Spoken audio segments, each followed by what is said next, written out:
Hello बच्चों, आप लोग कैसे हो। मैं उम्मीद करता हूँ कि आप लोग अच्छे होंगे और अपनी पढ़ाई को उसी तरह से कर रहे होंगे जैसे पीछे की भांति आप कर रहे हो। जैसा कि आपको पता है, नवोदय विद्यालय प्रवेश परीक्षा जो है आपकी जल्द ही आने वाली है 29 अप्रैल को। कक्षा 6 के बच्चों, आप लोग नवोदय विद्यालय की तैयारी करते रहो। आप लोग को नवोदय विद्यालय में मेरे बताए हुए क्वेश्चन, जो मैं क्वेश्चन इंपॉर्टेंट बता रहा हूँ आपको, वो आपको वहाँ देखने को मिलेंगे। इस तरह के क्वेश्चन एग्जाम में वहाँ पूछे जाते हैं। तो बच्चों, आज मैं आप लोगों के सामने एक क्वेश्चन ये लेके आया हूँ नया सा। 64, 120 तथा 144 का महत्तम समापवर्तक है, यानी एचसीएफ क्या है। बच्चों, एचसीएफ निकालना है हम लोगों को इसका। तो देखिए, इसका एचसीएफ निकालने का जो है तरीका क्या होता है। बहुत सारे बच्चों को मैंने बताया था कि इसे जब हम लोग हल करते हैं, 64 है, 120 है और 144 है, इसका हमें निकालना है एचसीएफ। क्या निकालना है? एचसीएफ निकालना है बच्चों। तो हम लोग इसका एचसीएफ निकालेंगे तो 64 का भाग देंगे 120 से, ठीक है ना। तो 64 दूना होता है 128, ज्यादा हो जाएगा नहीं, एक बार जाएगा तो मतलब कि 10 में 4 गए 6, और यहाँ पे एक बचे तो 11 में 6 गए 5, ठीक बच्चों। यहाँ पे 64 आ जाएगा। फिर 56 एकम 56, फिर यहाँ पे 14, 14 में 6 गए 8 बच्चों, है ना। यहाँ पे 0 हो जाएगा। फिर 8 का भाग देंगे 56 में बच्चों, तो क्या हो जाएगा? 8 सती 56, यानी 8 सती हो जाएगा 56 बच्चों, पूरा पूरा कट गया, ठीक है ना। यानी 8 हमारा। अब इस 8 से भाग देंगे 144 को बच्चों। तो देखिए 8 एकम 8, 14 में 8 गए 6, 8 एकम 8, 8 एकम और 14 में 8 गए 6। फिर ये 4 यहाँ उतार लेंगे, 8 या 64, यानी कि कट गया, यानी कि हमारा 8 क्या बचा, यही हमारा एचसीएफ है। तो आप लोग को सवाल समझ में आया? बहुत ही आसान था, कुछ नहीं था इस सवाल में, बस इस सवाल में आप लोग को ध्यान रखना था वो कॉन्सेप्ट था। इस तरह का सवाल भी आपसे नवोदय विद्यालय शिक्षा में पूछा जा सकता है, ठीक है।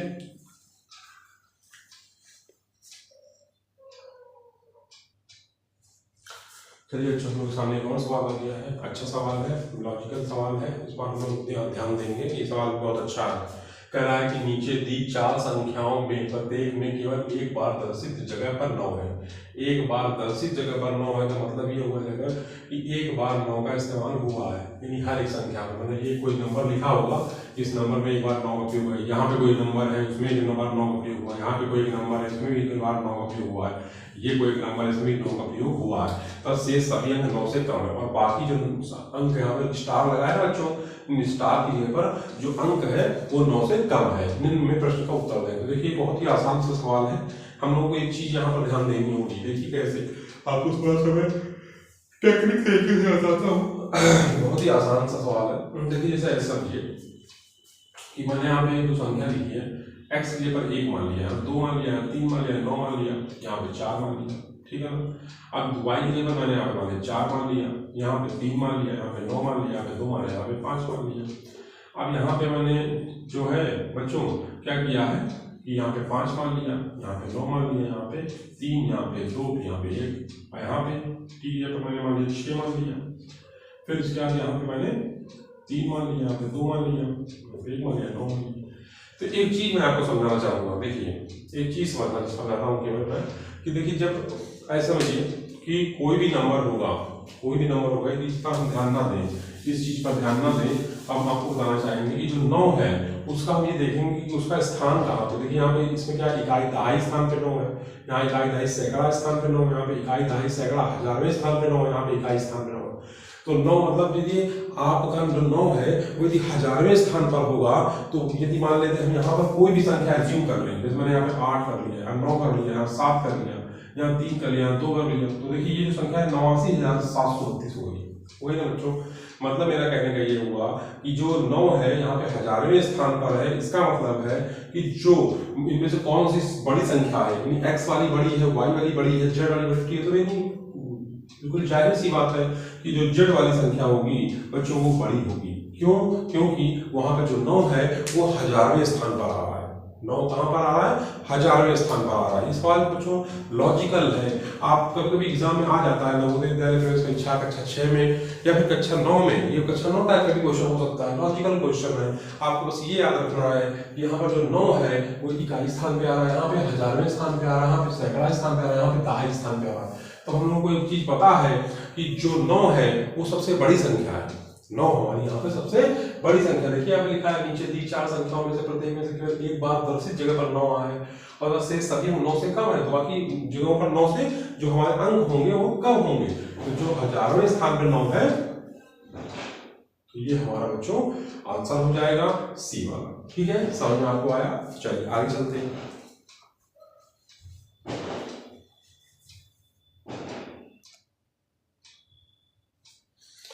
चलिए बच्चों देखिए, अभी एक सवाल हमारे सामने और आ गया है, बहुत ही आसान सा सवाल है, इसको कुछ नहीं कर सकते हैं, बिल्कुल सीधे आप आंसर देखिए और इसका आंसर आप सीधे बोलिए सी है। क्योंकि जीरो जो है यदि किसी संख्या के साथ गुणा जीरो का किया जाए तो पूरी की पूरी संख्या जीरो हो जाती है। यदि किसी संख्या का गुणा मतलब कि जीरो लिखा है और जीरो का गुणा किसी भी संख्या के साथ किया जाए तो वो पूरे के पूरे का जो आंसर है वो हमें क्या प्राप्त होता है बच्चों? जीरो प्राप्त होता है। समझ में आपको आया नहीं आया? तो इस तरह से हमारा ये सवाल भी हो गया।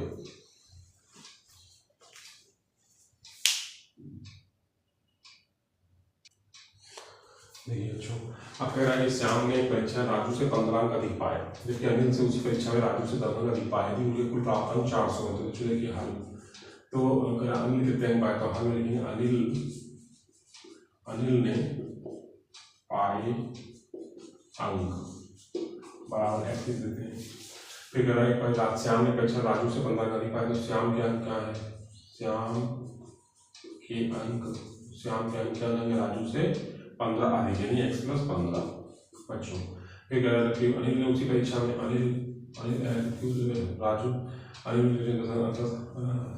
जबकि अनिल ने उसी परीक्षा में राजू से 10 अंक अधिक पाए, तो अनिल ने राजू से 10 अंक अधिक पाए, राजू से अंक कितने पाए? अनिल ने 10 अधिक पाए। ठीक है बच्चों, अब कह रहा है कि उनका जो प्राप्तांक है x + 5 15 सॉरी और फिर x + 10 बराबर कितना है बच्चों? 400। ये अगर 3x 15 + 25 हो जाएगा बराबर आएगा 400। 3x में 400 में 25 हम लोग कम कर देंगे तो आएगा 375। ये आएगा 3x बराबर 3 से भाग दो बच्चों, कितना आएगा? 375 में 3 एकम 3, 3 दूनी 6, 3 × 15 125, कितना आएगा? 125 बच्चों। तो 125 हमारा ए ऑप्शन इसका सही है। देखा आप लोगों ने, ये जो सवाल था भाषा पर आधारित था और इसकी जो भाषा है उसको आपको ध्यान से पढ़ना है और ध्यान से पढ़ के आपको क्वेश्चन को हल करना है और हल करके सही ऑप्शन पर टिक लगाना है। ठीक है बच्चों, तो आज के लिए इतना ही रखते हैं। जय हिंद।